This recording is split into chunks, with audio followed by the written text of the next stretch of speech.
Stock மார்க்கெட்டில் பேசிக்காக invest பண்ணுறதுக்கு பார்த்தோம் அப்படின்னா வந்து டிமேட் அக்கௌண்ட்றது வேணும்.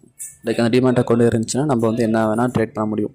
ஸோ நம்ம லாங் டேர்மில் இன்வெஸ்ட்மெண்ட் பண்ணணுனாலும் சரி, இல்லை இன்ட்ராடே பண்ணணுனாலும் சரி, டிமேட் அக்கௌண்ட் இருந்தால் தான் பண்ண முடியும். அஸ் அ பிகினராக வந்து இப்போ தான் நான் ஃபஸ்ட் டைம் பண்ண போகிறேன். ஸோ லைக் நாளையிலேருந்து இன்றைக்கி சண்டேவாக போயிடுச்சு. ஸோ நாளைலேருந்து நான் ஸ்டார்ட் பண்ணுறப்ப நான் இது வரைக்கும் பண்ண லேர்னிங்ஸ் வச்சு பார்க்குறப்ப 3 ஆப்ஷன்ஸ் இருக்குது. ஒன்று இன்ட்ராடே, இன்னொன்று ஸ்விங் ட்ரேடுன்னு ஒன்று சொல்கிறாங்க. அதுக்கப்புறம் வந்து பார்த்தோன்னா லாங் டேர்ம். இதை தாண்டி ஃபோர்த்தாக ஒன்று இருக்குது, அதான் வந்து ஃபியூச்சர்ஸ் அண்ட் ஆப்ஷன்ஸ். அதுக்கப்புறம் இந்த நாளை தாண்டி இன்னும் வந்து ஏகப்பட்ட ஆப்ஷன்ஸ்லாம் இருக்குது. பட் ஆனால் அதை பற்றி இப்போதைக்கு ஸ்டடி பண்ணுறதா இல்லை.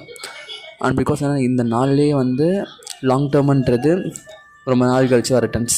ஆனால் அக்யூமெண்ட் ஆகி மொத்தமாக வரும். பட் அந்தளவுக்கு நமக்கு பொறுமை கிடையாது. நானும் உங்களை மாதிரி தான். ஸோ லைக் எல்லோரும் ஒரே மாதிரி தானே, ஷார்ட் டேர்ம்ஸில் உடனே ரிட்டர்ன் வரும்னு எதிர்பார்ப்போம். நானும் அதே தப்பு தான் பண்ண போகிறேன். ஸோ நான் வந்து லாங் டேர்முக்காக வெயிட் பண்ண போகிறது கிடையாது. அப்படி பார்த்தா எனக்கு இருக்க ஆப்ஷன் வந்து 3. ஒன்று ஷார்ட் டேர்மு, இன்னொன்று ஸ்விங்கு, இன்னொன்று வந்து ஆப்ஷன்ஸ். ஆப்ஷன்ஸ் வந்து ஜென்ரலாக யாருக்குன்னு பார்த்தோன்னா வந்து ஆல்ரெடி நல்லா ட்ரேட் பண்ணிருக்காங்கல்ல, அவங்க ஓரளவுக்கு அட்வான்ஸ் லெவலில் லேர்ன் பண்ணி முடிச்சதுக்கப்புறம் அவங்க இன்வெஸ்ட் பண்ண வேண்டியது தான் வந்து ஆப்ஷன்ஸ். ஸோ அது வந்து எனக்கு செட் ஆகாதுன்ட்டு தெரிஞ்சிருச்சு. ஸோ இதுக்கு முன்னாடி பார்த்தோன்னா 2 ஆப்ஷன் இருக்குது. ஒன்று ஸ்விங்கு, இன்னொன்று இன்ட்ராடே. இன்ட்ராடேயில் அன்னன்னைக்கே பார்த்து முடிக்கிறது. ஸ்விங்குன்றது நமக்கு வந்து 2 to 15 டேஸ்க்குள்ளே நம்ம வந்து எக்ஸ்பெக்ட் பண்ணுற மாதிரி ஏறினாலும் சரி அதனாலும் சரி அதில் வந்து நம்ம ப்ராஃபிட் பார்க்க போகிறோம். ஸோ இன்ட்ராடேவும் பண்ணலாம், ஸ்விங் ட்ரேடும் பண்ணலாம்.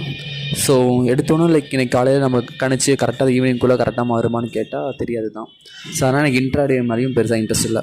ஸோ அதனால் நான் இப்போதைக்கு வந்து ஸ்விங் ட்ரேடு வந்து ஃபுல்லாக ஸ்டடி பண்ண போகிறேன். இன்வெஸ்ட் பண்ண போகிறதில்ல. இன்றைக்கி ஃபுல்லாக ஸ்விங் ட்ரேடை பற்றி படித்து ஒரு 4-5 ஸ்டாக்ஸை வந்து சூஸ் பண்ண போகிறேன். பிகாஸ் ஏன் 4-5 ஸ்டாக்ஸ் சூஸ் பண்ண போகிறேன் அப்படின்னு பார்த்தோன்னா, இப்போ நம்மகிட்ட வந்து எடுத்தோன்னே கையில் வந்து ஒரு 20,000 இருக்குது. இல்லை ஈவன் ஒரு 10,000 இருக்குதுன்னு வச்சுக்கோங்க. அந்த 10,000 எடுத்து ஒரே ஸ்டாக்கில் போட்டோம்னா அது ஜெயிக்கிறதுக்கான பாசிபிலிட்டி ஜாஸ்தி, தோக்கிறதுக்கான பாசிபிலிட்டி ஜாஸ்தி. ஸோ ரிஸ்கில் முடிச்சிடலாம். ஸோ என்றைக்குமே நம்மகிட்ட இருக்க அமௌண்ட்டை 4 பிரிச்சிடணும். 25%, அதாவது ஒவ்வொரு ஸ்டாக்லேயும் வந்து 2,500 மாதிரி ஒரு 4 ஸ்டாக்கில் இன்வெஸ்ட் பண்ணுறப்ப ஒரு ஸ்டாக்கில் கிடைக்கிற ரிட்டர்ன் வந்து இன்னொரு ஸ்டாக்கில் கிடைக்கிற லாஸை வந்து நமக்கு வந்து செட் ஆஃப் பண்ணி கொடுத்துரும். ஸோ அப்படி வந்து ஆல் டுகெதராக பார்க்குறப்ப நம்ம கையில் வந்து பெருசாக வந்து லாஸ் ஆகிருக்காது. மேக்ஸிமம் வந்து போட்ட அமௌண்ட்டை எடுத்து கூட வந்து அடிஷ்னலாக வந்து ப்ராஃபிட் பார்த்துடலாம் அப்படின்ற மாதிரி தான் இது வரைக்கும் படித்த ஸ்டடி எல்லாமே சொல்கிறாங்க. ஸோ லைக் நானும் அதை இப்போ ஃபாலோ பண்ண போகிறேன். ஸோ இன்றைக்கி வந்து ஒரு 4 நல்ல அப் மூவிங் அந்த ஆவரேஜ்னு சொன்னால லைக் அந்த ஆவரேஜ் பாயிண்ட்டை தொட்டு க்ரீன் சிக்னலில் வந்து ஏறுற ஸ்டாக்ஸ் இருக்குது அப்படின்னா அந்த மாதிரி ஸ்டாக்ஸை வந்து ஃபுல்லாக கிளிக் பண்ணி ஃபுல்லாக இன்னொரு டைம் பர்சனலாக ஸ்டடி பண்ணி அதில் வந்து நாளைக்கு வந்து இன்வெஸ்ட் பண்ண போகிறேன்.